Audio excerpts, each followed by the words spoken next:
अपनी तिजोरी तो हर कोई भरता है, अपनी तिजोरी तो हर कोई भरता है। अब ऐसा नेता चुनिए जो अपने गांव का विकास चाहता है, जो अपने गांव का विकास चाहता है। रिकॉर्डिंग बाय खुशहाली म्यूजिक स्टूडियो।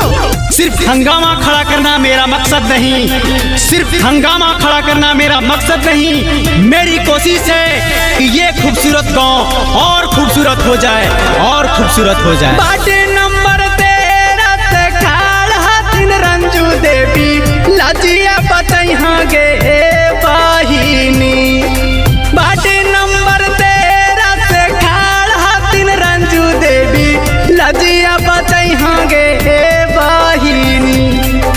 गिरा सिंडी गाँव से अब की बेरिया विजय बनैहा गे बहिनी। कतनो तो हे बह कोई धुन विरोधियन झसा में नया गे बहिनी।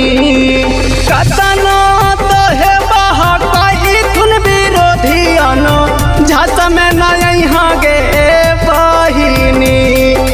बाटे नंबर 13 से रंजू देवी के विजय बनैहा गे बहिनी। बाटे नंबर 13 से कमल दास के विजय बनैहा गे बहिनी। नेता नहीं बेटा बनकर आया हूँ, नेता नहीं बेटा बनकर आया हूँ। चुनाव प्रचार तो एक बहाना है, आप सबों का आशीर्वाद लेने आया हूँ, आप सबों का आशीर्वाद लेने आया हूँ।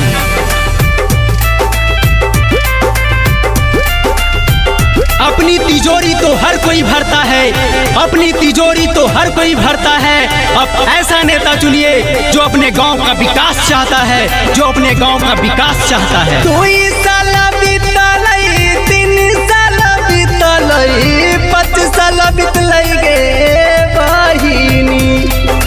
2 साल बीतलई, 3 साल बीतलई, 5 साल बीतलई गे बहिनी।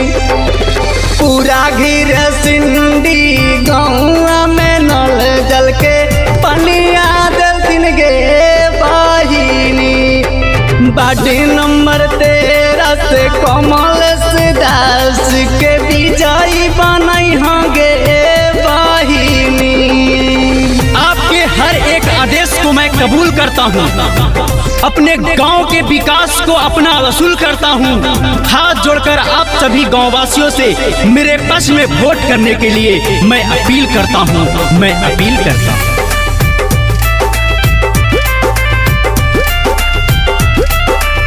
सिर्फ हंगामा खड़ा करना मेरा मकसद नहीं, सिर्फ हंगामा खड़ा करना मेरा मकसद नहीं। मेरी कोशिश है कि ये खूबसूरत गांव और खूबसूरत हो जाए, और खूबसूरत हो जाए। नाली गली पिससी औरी पका के मटनवा देथुन गे बहिनी। नाली गली पिससी औरी पका के मटनवा देथुन गे बहिनी। अब की बेरी फिर से रंजू देवी पधे अनवा दिह गे बहिनी। बाटे नंबर 13 से कमल दास के विजय बनैहा गे बहिनी। एक एक वोट गांव का विकास लिखेगा, एक एक वोट गांव का विकास लिखेगा। जो हुआ नहीं कभी वह इतिहास लिखेगा। एक बार मौका देना ईमानदार प्रतिनिधि को, वो जनता की हर एक पैसे का हिसाब लिखेगा, हर एक पैसे का हिसाब लिखेगा। आप रखो हम पर विश्वास, आप रखो हम पर विश्वास, क्योंकि हर घर में होगा विकास, हर घर में होगा विकास। पति कमलेश दस्ती साजाने कई निशानवा हाथिन गे बहिनी। पति कमलेश दस्ती साजाने कई निशानवा हाथिन गे बहिनी। गाई गाई गीतिया संजय सानू बेअनवा सुनाथिन गे बहिनी। बाटे नंबर 13 से कमल दास पधे अना वार्ड नंबर 13 से कमल दास के विजय